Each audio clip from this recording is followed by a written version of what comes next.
It's The List and your boy with Jimmy Van and Sean Ross Sapp. With Jimmy and Sean, sell pills for your dong. Make a fantastic song. Make a fantastic song. We are live somewhere. Are we? Are we? Yeah, we are. Man, I guess we're live right now. Probably on Fightful Pro Wrestling stream. Now, just so people know, this is not a error that we could have prevented today, I don't think. This is a YouTube Wirecast handshake error. I don't know what's going on. But I've got to update this link. So why don't you just talk for me, Jimmy? Why don't you tap your little soundboard and just pretend I'm there? What's up, you guys? I should put the whole Sean Ross Sapp, managing editor, Fightful.com. Listen, your boy, number whatever the hell this is. I think it's number 119? Yeah. It's number 119? 119. Allegedly, that's the rumor. Yeah, 119. Okay. So the first thing on my list this week, which is kind of ironic, given that we're currently having an issue with YouTube and Wirecast not shaking hands, apparently. First thing on my list was I was going to apologize for the technical train wreck that was last week, and it's a situation where Nigel actually said off the air, Nigel's like, I'm going to apologize. I said, you're not apologizing. It's your fault. It's a new setup. It's way more sophisticated than it used to be. Nigel is learning this setup on the fly, and he's still doing his full-time day job in addition. And so he spread a little bit thin. So I don't blame Nigel for this, but learning process. Be patient with us. It's going to be glorious when it all is just flowing naturally. That's all I got to say about that. My hair. Just like it. Just like it. Yeah. And I have to say, look at Sean Ross Sapp's new background. Look how beautiful that is. He fought me tooth and nail on that. I'll fight you tooth and nail. Fought me tooth and nail on that. That's a lie. You said, and I quote, we'll tell the story. Have a contractor come and look at things. I did. The contractor said, holy shit, your house is unlevel. I said, yeah, I know. He said, you can't put a wall in front of that heater. You can't put a banner in front of that heater. I said, all right. So I moved my room around to the one place we could do it.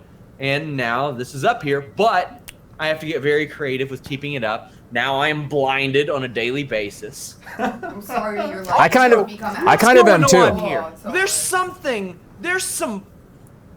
I'm trying not to curse on the air. There's some fudgery afoot. And I called out people in the group chat about it. My wife comes up to me this week playing amateur optometrist. What color are your eyes, Sean? I said, why would you ask me something like that after 11 years? Why would you ask me? She goes, I can't tell you. And I said, well, that means one thing. That means some assholes in Toronto have something planned. She wouldn't tell me. Maybe she just wanted to know because she realized it's been 11 years and didn't know your eye color. I doubt it. Either she's doing a BuzzFeed quiz or some fudgery is afoot. Well, we're going to move on. So Sean Ross Sapp told me that I have been credentialed for StarCast 2. Oh, boy. He told me this. And so I may or may not go to Vegas next month for StarCast. I may or may not. Fickle. What's that? Fickle. Maybe I'm fickle. Maybe I am. I don't know. Speaking of StarCast, speaking of it, a couple things that I wanted to bring up to start off. So first and foremost, Conrad Thompson did an interview with Sports Illustrated. He said that Undertaker and Kurt Angle have both been pulled from StarCast by WWE. He claimed that they signed new contracts and WWE is exercising their right to withhold talent from outside events, which goes back to the whole independent contractor thing, Sean. What do you think of all that, man? To me, this isn't a surprise because Taker already pulled Q&As. And so it wasn't a surprise that this was going to happen. I still think WWE is being very petty and stupid. To me, it wasn't a big deal that Taker was doing StarCast. To me, it just wasn't. And I think that they have given StarCast that much more online publicity by making a big issue of it the way they have. My opinion. What do you think? Yeah, I agree. I mean, if the guy's got a contract and they can ask him to not do it, then okay. And I don't know the deal with StarCast as far as putting pen to paper there. I've heard that in that article, rather, it was said that The Undertaker returned his deposit, but that is the life of independent contractors. I mean, that is the case. And if they don't have a contract, they're free to do that. I know that Conrad wants to get Shawn Michaels. He got Kenta Kobashi today. I think it was more of a promotional ploy for him to say, well, how about Vince, Stephanie, or Triple H come in and we donate to Connor's Cure?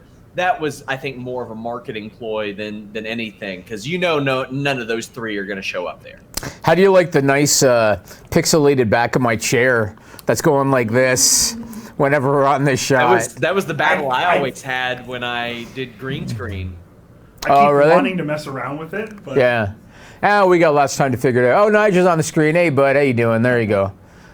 So one more thing about StarCast. You already mentioned Kenta Kobashi, and you told me off the air, Sean, that's the big announcement. This is the announcement that Dave Meltzer said was going to knock your socks off. Yeah, but he also said that the people who don't care just won't care, but the people who do would really care, and he is one of the all-time greats. All right, and they're also going to do a thing with Bret Hart and Tom McGee where they're going to discuss their infamous match. I really don't think most people give a shit about that. Yeah, there's a pocket of hardcore fans that might think is interesting. I think the masses don't care, and I think most of them don't know who Tom McGee is. I don't know if they need to drag in the masses. They need to sell some gold bracelets if they're... And that's exactly what it is. They're probably like, oh, hey, here's something else to try to get you to buy that gold bracelet. So, good for them. Now, I don't know if you've confirmed this next one, because Ross Sapp is a professional, and he likes to do things the professional way. So he likes to confirm with multiple sources. So maybe you haven't confirmed this yet, but I'm going to go ahead and ask you, what'd you hear about Daniel Bryan? Heard. That's why I said heard. He had a concussion. I was discussing this with Ted Gruber, a friend of ours. He had heard that. Well, he had heard it. Then I asked, one person was able to get someone to say, yeah, that might be it, but not a, yeah, that's it. Yeah, that's it. I have not been able to get multiple people to confirm this. In fact, there has been such little chatter about Daniel Bryan backstage that it's a little suspicious to me personally. But I mean, I've had one person that said maybe he's just taking time off and cited the fact that he worked so many dates, because it is 140 dates he worked. He wrestled 115 matches his first year back. But right, and he wanted to do like 70, right? 70 or 80. Yeah, it's very, very quiet right now. I cannot confirm a concussion for Daniel Bryan, but that would be worst case. Yeah, and for him, he's the last guy that you want to be dealing with a concussion. The last guy. Yeah. So it could be potentially bad news, and it wouldn't surprise me if WWE won't clear him if that's the case. He could be back where he was 2 years ago. Yeah, so, very well could be. Unfortunate. All right, I want to talk about the Superstar Shakeup week number 2. Yeah. Because this was such nonsense. I heard conflicting stories, so I want you to confirm or deny. So I heard it was a Fox thing, especially with Andrade. Then I heard it was a keeping couples together thing because Charlotte and Andrade are in a serious relationship. What have you heard is the reason that they decided in week number 2, we are only kidding. We're not moving these guys over here. We're moving them back over here. What'd you hear about that? Well, from what I was told and what I understand, it's both, but it's not Charlotte. It's Fox wanted Andrade and Zelina over there, and in an effort to keep married couples together, they moved Alistair over because Alistair and Zelina are married. Now, why they couldn't have waited until October to do that, that beats the hell out of me. You can move them week 2 of the Shakeup. Why can't you move them in October? I also heard that Triple H had encouraged the idea of splitting up Alistair and Ricochet, that he wasn't a big fan of them being brought up so hastily and put together anyway. So all this stuff we're hearing online about, oh, Charlotte used her stroke because they're allegedly engaged, which maybe they're not. You've heard that's all bullshit, and it was more Fox wanting a Hispanic star than it was Charlotte wanting her boyfriend. I don't know if it means that Fox wanted his Hispanic star, but I have not heard anything about it being Charlotte outside of online chatter. Okay. Let's say that it was Fox. Let's say. And it doesn't matter if it's Fox or not, Sean. They had so much time to get this right. We've known for how long, 2-3 months, that they're going to be doing the Superstar Shakeup on those 2 days in April after WrestleMania. They had so much time to get it right. To me, it is unfathomable that they had to, a week later, shift a bunch of things around because they decided, another rash decision by Vince McMahon. Psych, I actually want the guys back over here. It's unbelievable. Don't you think, Sean, that if you are the CEO of a content creator that just signed a 5-year contract for $1.025 billion, that you might want to go to that network, give them a little heads up, tell them this is who I'm thinking about putting on your show that'll be there come October. Don't you think it might make sense that you might want to give your broadcast partner a heads up in that situation? Well, yeah. And then maybe not week after you say on TV, oh, we'll know where everybody is by Tuesday night. And then the next week you move 10 people. Right. 10 people? Right. Yep. And can't even have the common courtesy to your viewers to say, we orchestrated a trade. We did something. Raw wanted a secondary, or not even a secondary. Raw wanted another champion on the brand so bad that they threw the farm at SmackDown. But then again, you would have to actually imply that somebody was in control of Raw or SmackDown instead of the collective Vince McMahon family. That eliminates the idea of competition in that regard whatsoever. This was a trash fire. Yes, and it went about as smoothly as our show last week. And the explanation that Andrade wanted the Intercontinental Championship, to me, that is so silly. So basically what that means is, I'm trying to think of a SmackDown star. They did that on Raw, too. They did that with Samoa Joe. He said, I do what I want, and I want the WWE title. And I'm like, huh? Right. Don't do that, mate. So basically, after Money in the Bank, if Elias decides I want the Universal Championship, he's just going to show up on Raw, basically. Yeah. It's so silly. I feel like I have been a broken record on this topic, but I have to talk about it one more time. I'd love to know how certain WWE executives, like George Barrios, Michelle Wilson, Triple H, I would like to know how they feel about the company's future 5 years down the road when the chairman is 74 years old and he has a reputation for making rash decisions, changes his mind, forgets, doesn't do things that you should be doing, like giving your broadcast partner that's giving you $1 billion over 5 years a heads up. I'd like to know what they think, because sure, they're sitting pretty right now. They're profitable, and they're going to become even more profitable. And I'm sure yesterday. Yeah, and maybe George Barrios doesn't care because he's sold so much stock already, and he's a multimillionaire. Maybe he doesn't give a shit. If I'm Triple H, who's going to get the keys to the kingdom, 5 years from now, who knows where they're going to be, Sean, when that contract runs out? I did a little math ski, Sean, and when the deal was signed last May, right? When the Fox deal was signed last May, SmackDown was averaging about 2.3 million viewers. All right. The Superstar Shakeup episode last year did 2.8 million viewers. Okay? Last year. SmackDown now is averaging 100,000 viewers a week less than it was then. And this week's Shakeup episode, or I should say last week's, because that was supposed to be the real Shakeup episode. Last week's Shakeup episode did 2.219 million viewers, a little less than 600,000 viewers less than last year. There is no way to put a positive spin on any of that. None. Fox has got to be concerned. Vince McMahon, because he's out to lunch, going to spend $500 million on the XFL, and decides kind of on a whim what he's going to do with things. He's probably not thinking about it. I bet you Hunter's thinking about it, Sean. I bet you he is. Yeah, probably, and he's probably pretty frustrated that Vince McMahon is wrecking the table for him as well. Like, yeah, this by all indications will be he and Stephanie in control of things, but yeah. Oh, man, like they make things so difficult. Now, there are some things that I'm optimistic about. Money in the Bank looks like a good show. But it's a matter of the creative as we get there. There's so much holding pattern horse shit on these shows. Right. And laziness on these shows. Yes. That's got to stop. The Superstar Shakeup stuff, that's lazy. Cesaro being split and moved to Raw without any explanation, that was lazy. Especially when you can come up with a creative way to explain it that makes your show more interesting too. Yeah, and it's kind of funny with Cesaro. So Cesaro's got the Bars music. So what does that say about Sheamus's future? I know that he's injured as well. What does it say about him? And I always look at little things, Sean, to kind of give me an indication of what the company thinks of a certain talent. And when I look at Cesaro, and it's a little thing, he didn't have any entrance gear when he came out on Raw. He just strolled on out there in his trunks, and I saw that and I thought to myself, that's not good. He's going to be putting guys over in 3 weeks, Yeah, so that's not good. No, it is what it is. Kind of brings me to my next topic, and this is something we've touched upon before, and I want to talk about it in depth now. Enhancement matches. I think WWE needs to bring back weekly enhancement matches.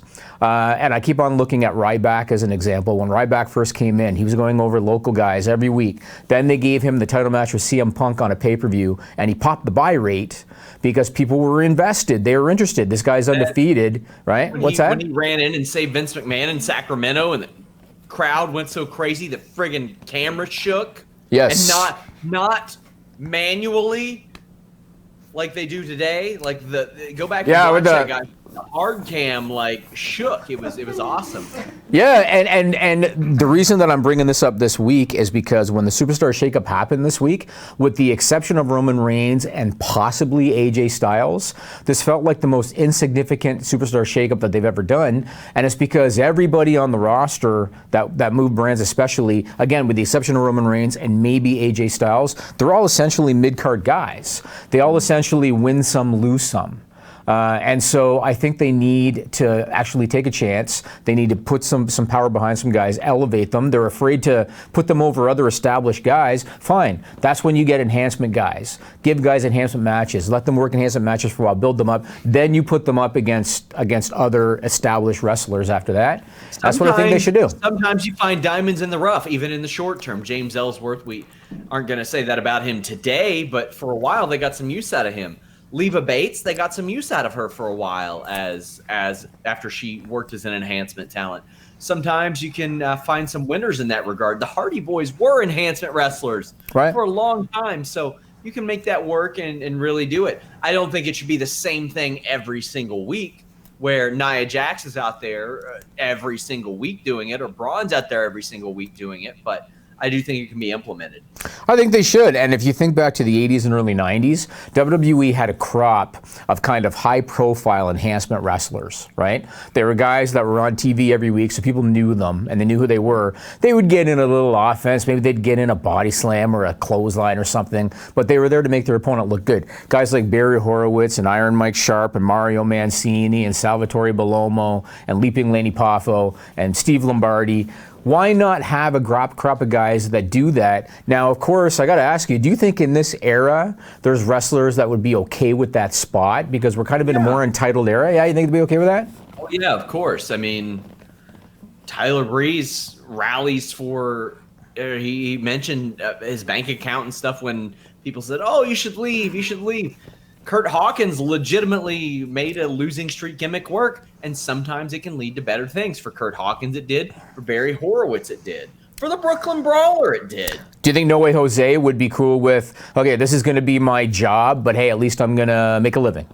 Yeah, probably, but that's me speaking for him. And right now, he's not on TV, so. Right. I mean, they got 3 hours to fill on Monday nights. 2 hours on SmackDown is easier to fill, but they got 3 hours to fill on Monday nights. There's no reason why they couldn't do 1 or 2 enhancement matches a week on Raw to establish especially new up-and-coming talent. Maybe 1 enhancement a week on SmackDown. And that's what they used to do. They used to feed the new star, the enhancement guys, then they'd build them up, then they'd put them in a program with another established guy. And it made the match feel that much more important because all of a sudden now they're having to take offense from somebody as opposed to just beating somebody up. I think they need to do it.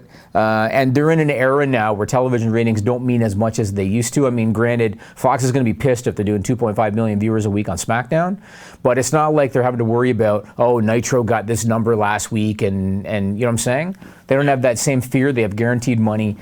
Get enhancement matches going weekly on the show. It'll be better for everybody in the long run, my opinion. Yeah, I agree. I think it's a good point. Awesome. Should we talk about Sasha Banks now? No, what we should do is talk about Tony Schiavone and the interview clip that was supposed to air last week before a train ran into our podcast and just destroyed everything and it exploded. Here's a clip from my interview. You had mentioned, especially in the early days of your podcast, that you were interested in doing work for WWE Network, and obviously you have stuff with Patreon, with the shows, with the podcasts, all this different stuff that you're doing. What if they called like next week? Is that something you'd still be interested in, or have your priorities and desires shifted where you're like, you know what, I kind of like what I'm doing now instead of producing? Well, I would listen to them. I would want to talk to them because of the respect I have for Triple H and the respect I have for Kevin Dunn and the people who work in production there.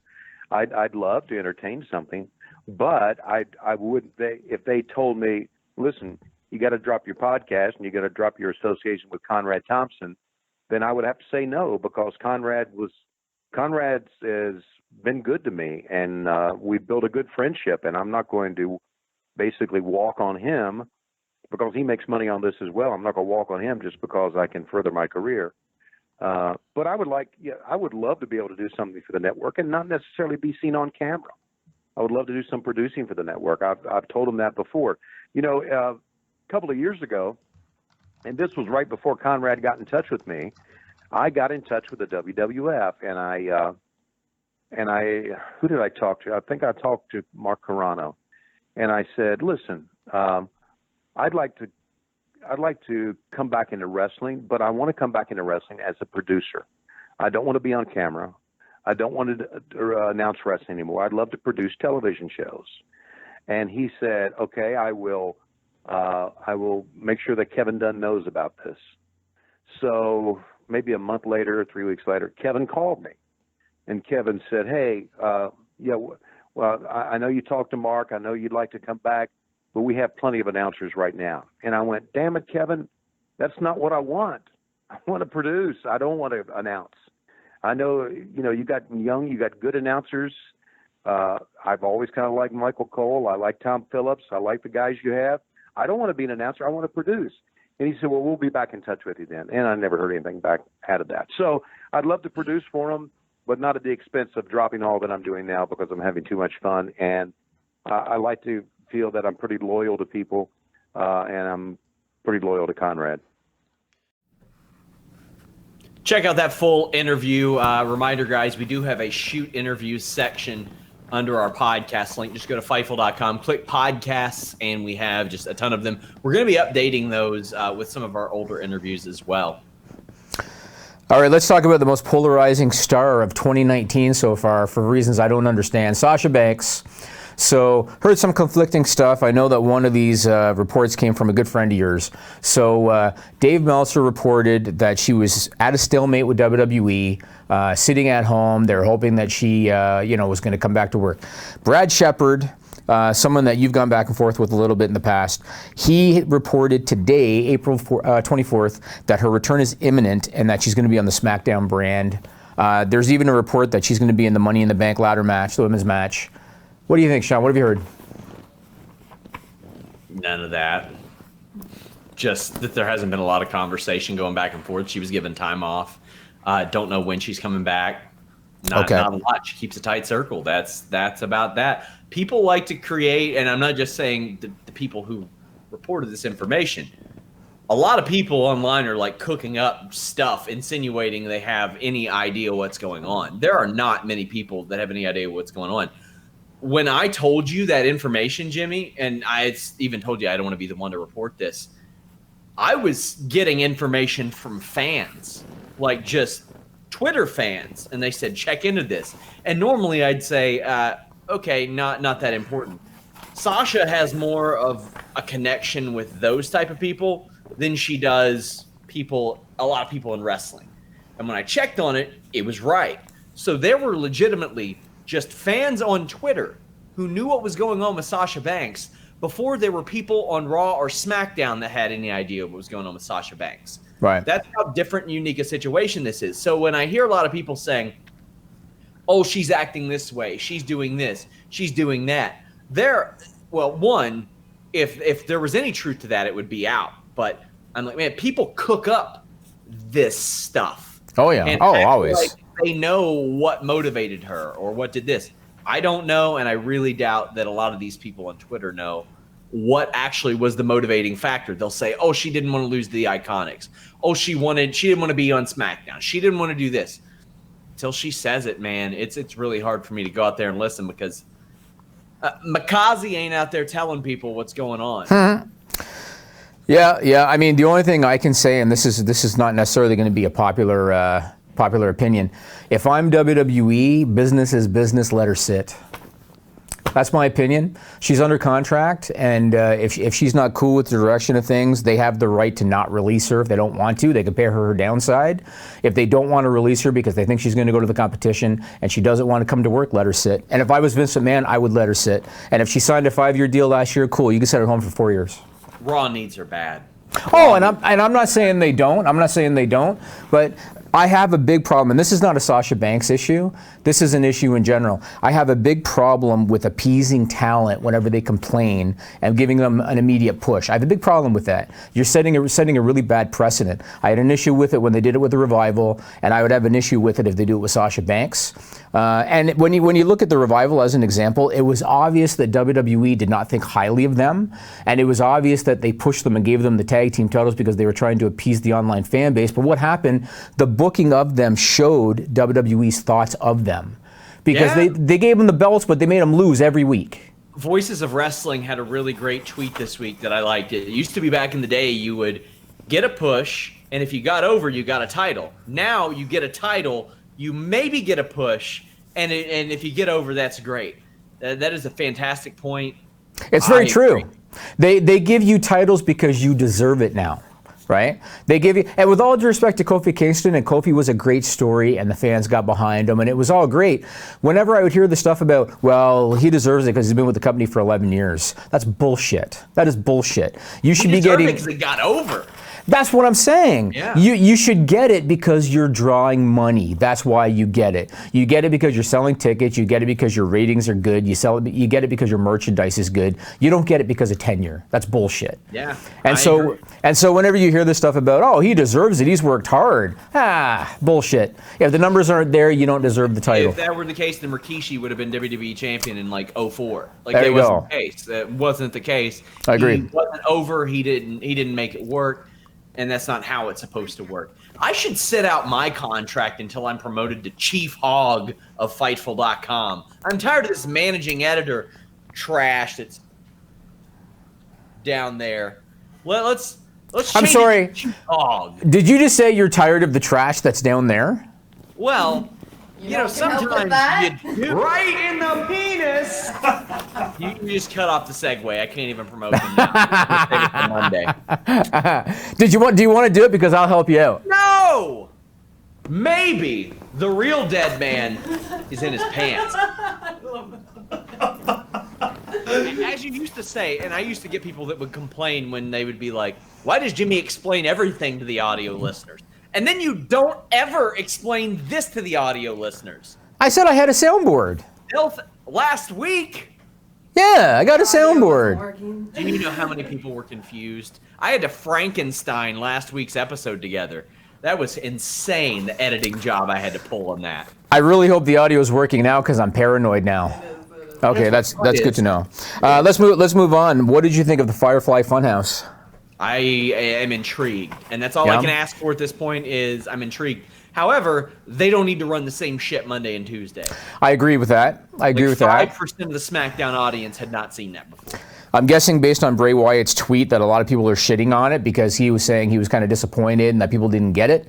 And it was very obvious watching it. I mean, the guy used a chainsaw. You know what I mean? It's very obvious watching it that he's trying to be a manipulative kind of undercover, dark heel. And it's obvious that's the direction he's going to go in. The only thing that I got to say, I'm very open-minded about it. The only thing I have to say is I question how it's going to translate to an arena setting. That's the only thing. And when you look at some other things that have happened in the past, and one that comes to mind for me is Beaver Cleavage, as an example. Yeah, that was never going to work. But when you took this character, you had him in black and white pre-tapes, and then all of a sudden you're putting him in a live arena, it was dead in the water the first night that they did it.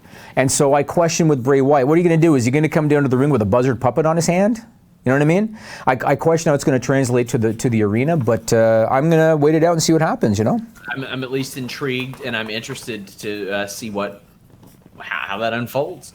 We have a couple of super chats, by the way. Ace Nation Podcast, our good friends, say Fightful is the best. And then we have J5 Mad says, do you think Braun will be shooed into the Money in the Bank match? I'm wondering why the hell in storyline he wasn't in the tournament on Monday.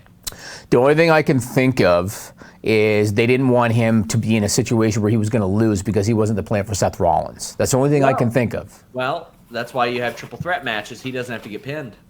Very true, and this is where, you know, there's always people that are going to think negative about everything, right? And one thing that I read on social media was, how are they claiming that they're protecting Drew McIntyre when he lost his triple threat match? Drew McIntyre didn't take the pinfall. Yeah. Right? But there's still a segment of the audience that still thinks he wasn't protected because he lost, even though he didn't take the pinfall. So if you look at it like that, maybe it's better that Braun Strowman wasn't in the match. The plan is for him and Samoa Joe to wrestle for the U.S. title at Money in the Bank. So maybe they just wanted to wait, get the tournament out of the way. Now Rollins has his challenger, and now on Raw next week they can get Braun in there with Samoa Joe. You promoted a lot of wrestling back in your day. Did you ever have any of the egomaniacs that are like, I'm not getting eliminated from that battle royal? The stories I could tell you. So there was one time. Now you got to remember, small local independent show, no television. I was lucky if I would get 200-300 people at a show. Right? No local television. I once got a call from a guy who is now, he's a good friend of mine in the business, and he's probably watching this podcast, so you know I'm talking about you. He called me up one day. He was booked for a show, and I can't remember who he was booked to wrestle on the show, but he called me and he said, I can't put him over. It's not good for my career. Oh, my God. And I said to him, you know, with all due respect, this is an independent show with no television, might be 100, 200 people there. This doesn't mean shit, whether you win or lose. And so I took him off the show. I actually pulled his booking. Good. Yeah, because I just looked at it like, you can't have that mentality. This is not a national television situation, right? We used to have people in front of 200 at the Aberdeen River Park, and I'm talking like the lowest level of independent you can go. Right. And they'd be like, oh, no, I can't do that. And I'm like, man, you can have an 11-year-old run in there and eliminate me, and I don't care. It's a battle royal. You're not getting your shoulders pinned. You're not tapping out. You're falling over a top rope to the floor. Get over it. So, I mean, there are ways to protect these people where they don't look bad. And also, in my situation, the internet was still a relatively new thing. YouTube wasn't really anything big yet. And so you didn't have to worry about anybody recording your match, putting it on the internet, right? How about this? MJF is one of the most booked wrestlers on the independent circuit right now. Yep. Can anybody remember a time that he's lost? I don't think about like, oh, did he lose last week in Madison, Wisconsin? Right. No. At his booking? Did he lose? Oh, come on. And we just lost Ross Sapp. Is this Kentucky internet, or is this a Wirecast, or is this our internet? That's a good question. All right, well, you know what? You can work on bringing them back, and I will talk about a couple things in the meantime. I want to talk about Becky Lynch, and I've been saying this for a while. I feel like her momentum is slowed. I feel like she hasn't been handled properly since the Royal Rumble. On Raw this week, they had her work a match with Alicia Fox, who hasn't been on television for a while. She had the little issues backstage and stuff like that. When that match was booked, I thought for sure this is going to be a quick squash. I thought for sure they're putting Becky Lynch in the match because they want to give her a nice, quick squash win and make her look strong. And then what did they do? They made it a competitive match. And I look at that situation and I think, how does that benefit Becky Lynch? I thought it was just horribly done. At Money in the Bank, she's going to be working 2 matches because she's Becky 2 belts. So she's going to be working 2 matches, defending the Raw title against Lacey Evans, defending the SmackDown title against Charlotte on the same night. And I'm a big fan of that.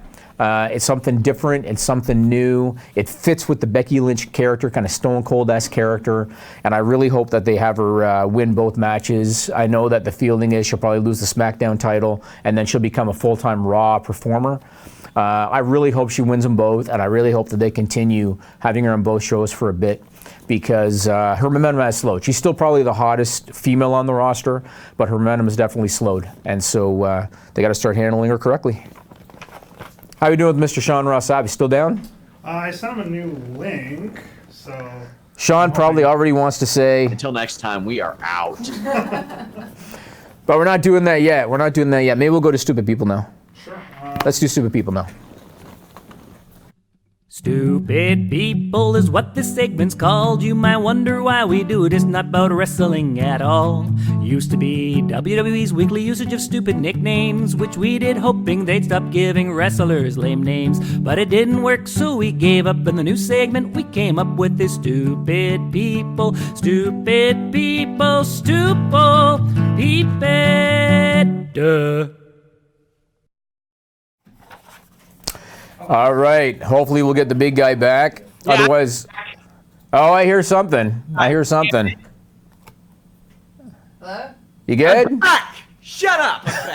I'm back. Okay, just in Can you time. afford to pay me, Jimmy? I don't know! And your t-shirts are too tight too, Jimmy! T-shirts are too tight. It's a Lex Luger joke, Jimmy. It's stupid. So this first one, Super Bowl Saturday? and it's stupid people, so we're good. We're good. Yeah, This first one, this was sent in by Showcase of the Kimmortals and reported by the Tampa Bay Times on April 23rd. You might have saw this one because it went viral. You know, Sean, we've talked about this before. It is amazing how ignorant and stupidity, or how ignorant and stupid, I should say, people sometimes are when they put themselves in situations strictly because they want the fame and the glory. You know what I'm talking about? It's amazing the things that people will do because they want the fame and the glory and the attention. This is a perfect example. Last weekend, Sean, a 20-year-old man named Antoine McDonald got national attention after a video went viral of him getting into a fight while wearing an Easter Bunny costume. We got a clip. Put it up. Put up the clip. There it is right there. There's Mr. Antoine McDonald. Apparently what happened, and this was in Florida, apparently what happened was he was wearing that for fun on Easter weekend and he saw a guy abusing a woman on the sidewalk. And so he apparently went after the guy, as you can see, and started laying a beating on him. Now this kid, this 20-year-old... Why didn't we show more of that? That was fantastic. It's actually pretty funny. Yeah. This kid immediately soaked up the attention, Sean. He spoke to a bunch of media outlets. He spoke to TMZ. He even put up a new Instagram profile called Bad Bunny of 19. So he completely, just like most, a lot of kids his age have really gone after that attention. There's a problem. What's his problem? Is it fake? He's a fugitive. Oh, no. That's what he was in costume. Mr. Antoine McDonald is wanted in New Jersey in connection with a vehicle burglary. He's also a person of interest in a carjacking and 2 armed robberies in Pasco County, Florida. And now, because Buddy had to do all the media outlets and because he had to put up an Instagram profile, they know where he is. And so good for you for not having a brain whatsoever and having to try to get your fame and your attention. Good for you, buddy. You know what? I'm probably going to do some alternate commentary on that for Fightful Select because I was actually impressed with his technical ability within that rabbit suit. That is not easy to do. I taught kickboxing for about a minute, and what he did, I'm impressed. I've got the whole raw clip. I love it. So ask Nigel, we can put the whole raw clip up and you can do your thing. Yeah. This next one, this is reported by the BBC on April 17th. I think Melissa might appreciate this because of the tech aspect involved. So there's a grocery store chain in the UK called Asda, A-S-D-A, all right? There's a particular location in Wales where they're known to have signage in the store that is in both English and Welsh, okay? Something happened recently. Apparently, whoever is involved with that signage uses Google Translate. Now, anybody who has never used Google Translate, all right, unless you do things like a couple of words at a time, it's going to completely screw up your translation. That's what happens. If you take too many words and put it in, it's going to screw it up. So, here's what happened. There was a sign in the beverage aisle of the store in Wales, and we have it. Put it up, Nigel. There it is right there. It was in the beverage aisle, and you can see underneath it says alcohol-free, Sean. Unfortunately, the Welsh translation actually says free alcohol. Oh, no. There were people on social media saying... I love it. You're right. Yeah. There were people on social media saying, get your ass to this store before they change it and demand a case of beer because they're promoting free alcohol. That's what they said. Fortunately, Asda didn't go out of business. Beer drinkers did not rampage through the store looking for free booze. And I think they've already changed the signage. So. Yeah, I would hope so. Yeah, we ran into that issue. I don't want to say we ran into that issue. There were some sites that did Google Translate on, I think, some AAA interviews. And Carlos contacted us whatever you do, don't pick that up. Let me translate that because it's miserable. And we've learned that the hard way too. You have to do it a few words or a sentence at a time. And even then, it's not great. All right, this last one. This is for the SRS file. Oh, Sean's going to love this one. He's going to love this one. This was reported by SWNS.com on April 17. Sean is going to love it. I think, yeah. There's a 41-year-old man, Sean, out of London. His name is Sam Cohen. He says he's found a way to keep himself in tip-top shape, and this practice has improved everything from his appetite to his digestion to his libido. Stevia, the motherfucking cure, Dan Quinn style. Is that your answer? That's what you think it is? 2 people will know what that means. No, yeah, that's my answer. Okay, no, he snorts his own urine. Put up that video, Nigel. There he is.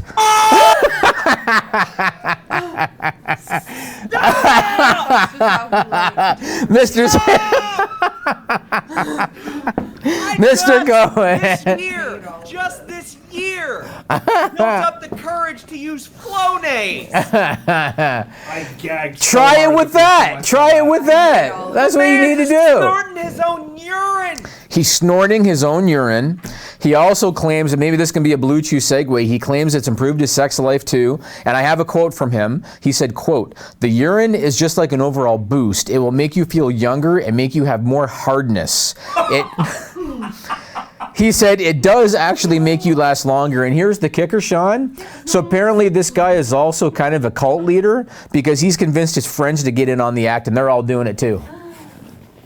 Well, do you want to see the video again? There's a joke to be told. Go ahead, put it up again, Nigel. It's only 7 seconds long. There he is. Look how he's doing that. And then swallowing, see that? Look at that. There you go, bud. There's a joke to be made about Nigel is about to hurl all over his desk. Disgusting.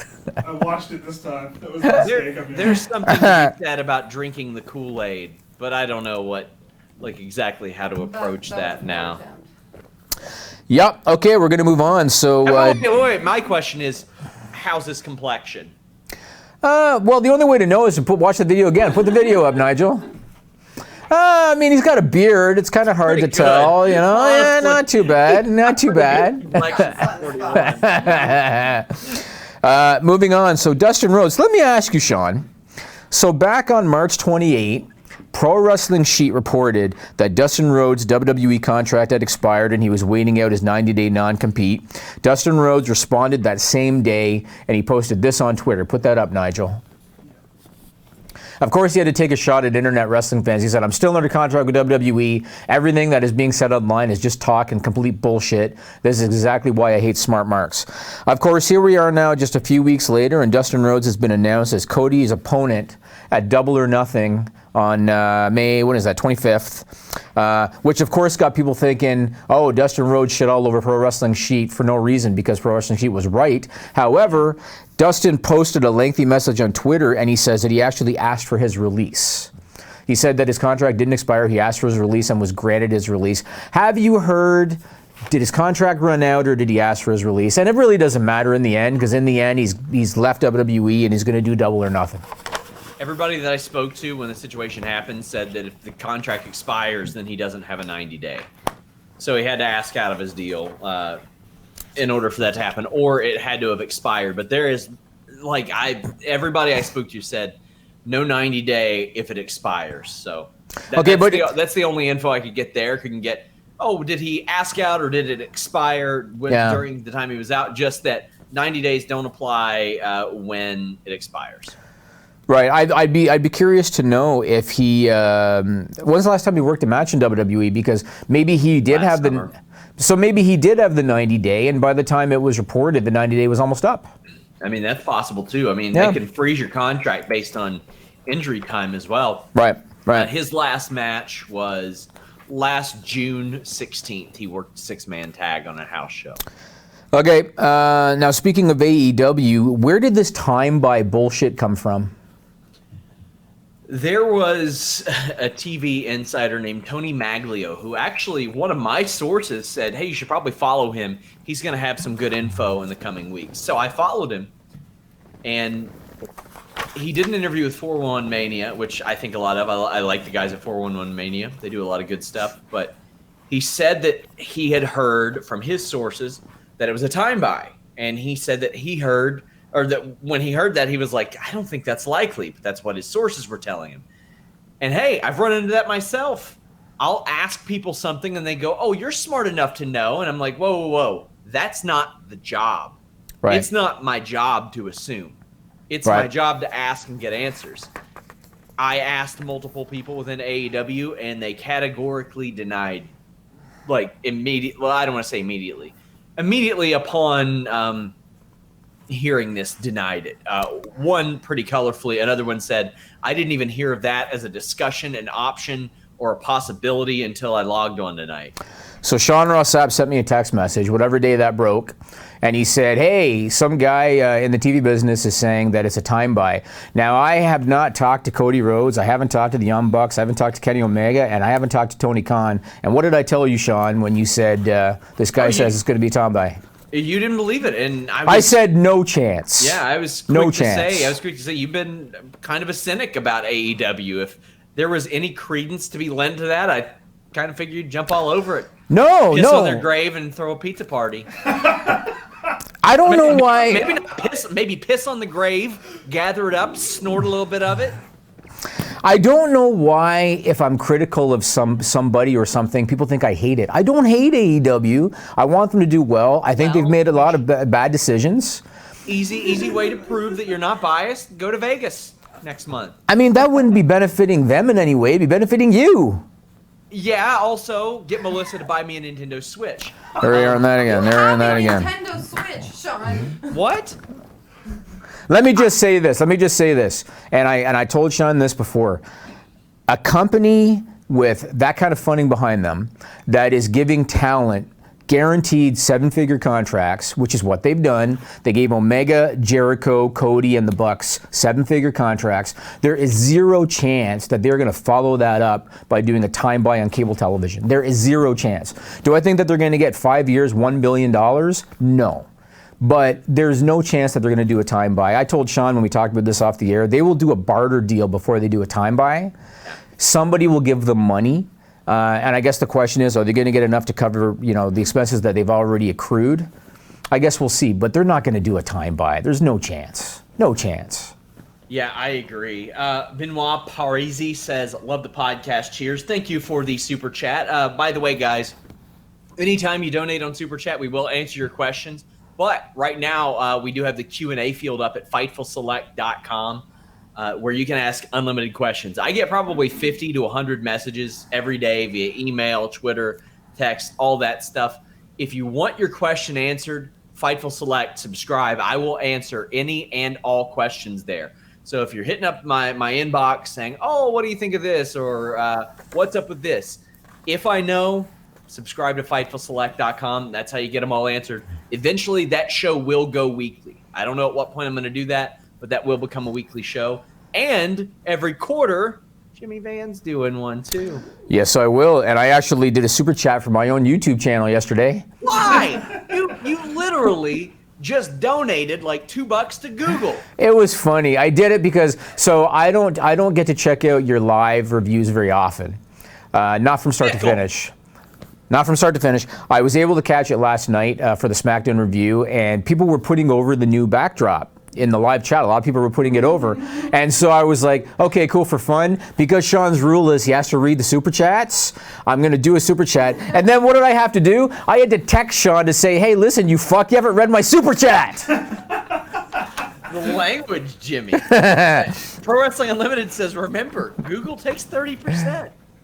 It's whatever. It's fine. I had to do it because it was funny. Hey, you know what? You know what the highlight of my week has been, Jimmy? What's that? Is it the guy snorting his urine? Because we could play the video again. No. Oh. In fact, it will be the absence of significantly more urine from my life. I know where we're going. Robot litter box is sending me a litter box. What? Good for you. We're going to have to get a graphic made for that. So let's make a graphic for that. A graphic? I'm doing a goddamn vlog, Jimmy. Oh, well, there you go. You can do whatever. I am a big proponent for this, and if the people from Litter Robot 3 see this, I am not being paid for this. I'm doing this because I'm a big fan. I have not scooped cat litter in like a year and a half. Like a year and a half. I haven't scooped cat litter. It takes me about 3 minutes to clean the litter box now. Well, I'm stoked for that. I am very stoked for that. I was like, you know what? Maybe I can parlay some of these Twitter followers, some of this podcast banter. And I hit them up via their affiliate, and I was like, hey, I would like to do something with you guys. Good for you. And they said, you know what? Let's make it work. So we will be talking a little bit about that experience. It's not just sifting through the shit of pro wrestling. We're sifting through the cat shit. Also, I mean, urine is completely in canon on this show anyway. There you go. Yeah. There you go. All right, CM Punk.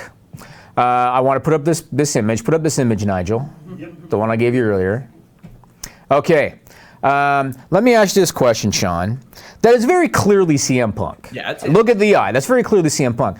Why are there naysayers that refuse to believe that that is CM Punk? Why do people care so much that there are naysayers that refuse to believe that that is CM Punk? Explain to me why. Jimmy, have you ever heard of virgins?